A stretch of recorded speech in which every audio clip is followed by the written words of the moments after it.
मैले चाहिँ यो भोटर्स कार्ड कसरी बनाउने भनेर रिसेन्टली गरेँ। सबैलाई सजिलो होस् भनेर मैले यो राख्दैछु। बेसिकली मैले त्यही इन्स्टाग्राममा देखेकै अनुसार होइन, यो एउटा इनडेप्थ स्टोरीको राखेको थियो, त्यही अनुसार सबै प्रोसेस गरेँ। अनि एक्चुअली सबै इन्फर्मेसन यहीँ मैले पाएँ, सजिलोले गऱ्यो। खालि 2-3 कुरा चाहिँ गाह्रो थियो, जस्तै कि अब त्यो नेपालीमा सबै टाइप गर्न पर्ने रहेछ होइन। यो सबै प्रोसेस मैले मोबाइलबाटै गरेको, त्यस्तो कम्प्युटर पनि चाहिएको थिएन मलाई, तर मोबाइलबाटै भयो। त्यसपछि चाहिँ यो फर्म जस्तो आउँछ, यसलाई प्रिन्ट आउट गर्दाखेरि त्यसको तल कति बजे भनेर लेखा हुन्छ, कहाँ जाने भनेर लेखा हुन्छ। त्यो चाहिँ आफ्नो जिल्लाअनुसार हुने हो क्या अरे।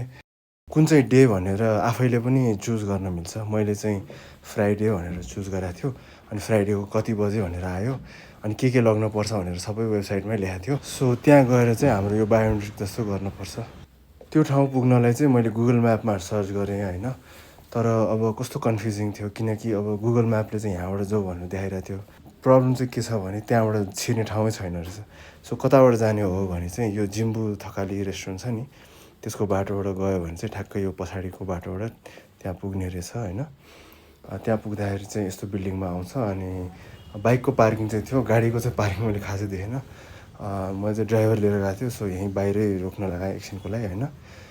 अनि त्यसपछि अब मेन भनेको यहाँनिर टन्नै लाइन रहेछ। अब मैले सुनेको अनुसार होइन, लाइन चाहिँ अब कहिले हुन्छ अरे कहिले हुँदैन अरे होइन।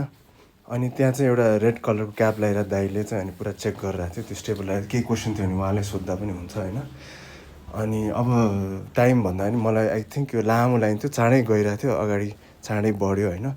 हाफ एन आवर जति लाग्यो होला लामो लाइन। अनि त्यहाँ चेक गर्ने दिदी हुनुहुन्थ्यो, उहाँले यसरी छाप लगाइराख्नु भएको थियो होइन।